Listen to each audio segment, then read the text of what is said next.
let us take note of the Mishnah Berurah's summary of the obligation that women have today to daven. And he says, it's important to make sure that the women know that they have to daven Shemona Esrei. Because even though Shemona Esrei is a rabbinically ordained tefillah, and they are either Chayav D'Oraisa, as the Rambam said, or D'Rabbanan, as the Ramban said.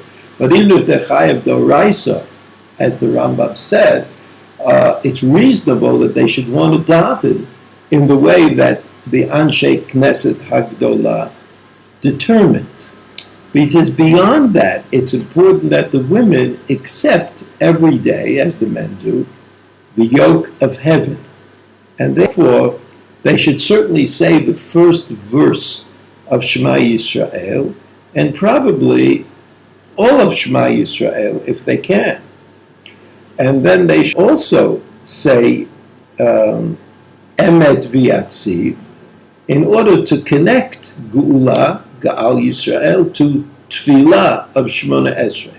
So it turns out, according to the Mishnah Berurah, that you have to say that women should say Shemona Esrei. They should say what precedes the Shemona Esrei and comes after Shema. They should say Kriyat Shema. So all of that is part of the Tefillah that they should say.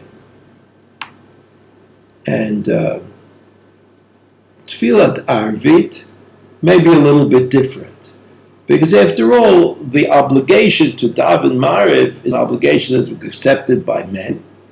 And women might have an argument if they would decide to exclude themselves from this. And in fact, it's true, the Mishnah Berurah said, many women do not daven Arvit. I mean, I'm talking about women who daven Shacharit and Mincha. Right? As far as Musaf is concerned, that remains unclear. So I would summarize as follows: that women, as men do, accept the Rabbanan obligation to say a particular formula called Shemona Esrei in order to achieve their obligation to daven, which is either a mitzvah d'oraisa according to the Rabbah or a mitzvah d'Rabbanan according to the Ramban. And this formula called Shemona Esrei was ordained by Chazal as being something that you say twice daily, right? Twice daily, and the third time was optional.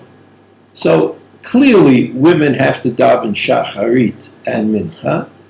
Whether they have to daven Arvit as well is not as clear, but many women do accept the option to daven Arvit. So whether or not the Rambam, who said that the mitzvah is minhato, a biblical kind of ordained mitzvah, or the Ramban is right. The Ramban is the one who said that the mitzvah is a mitzvah that is only d'Rabbanan in its nature.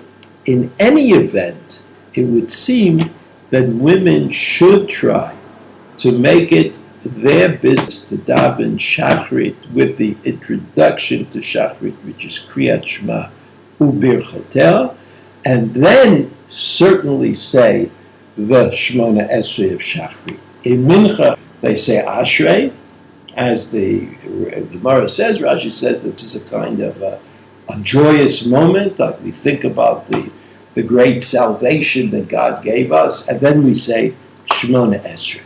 As far as Arvit is concerned, it's not perfectly clear. Some say that, some think that women should include themselves, and others say that there's no need to, but many women have in fact accepted the obligation of davening Arvit as well.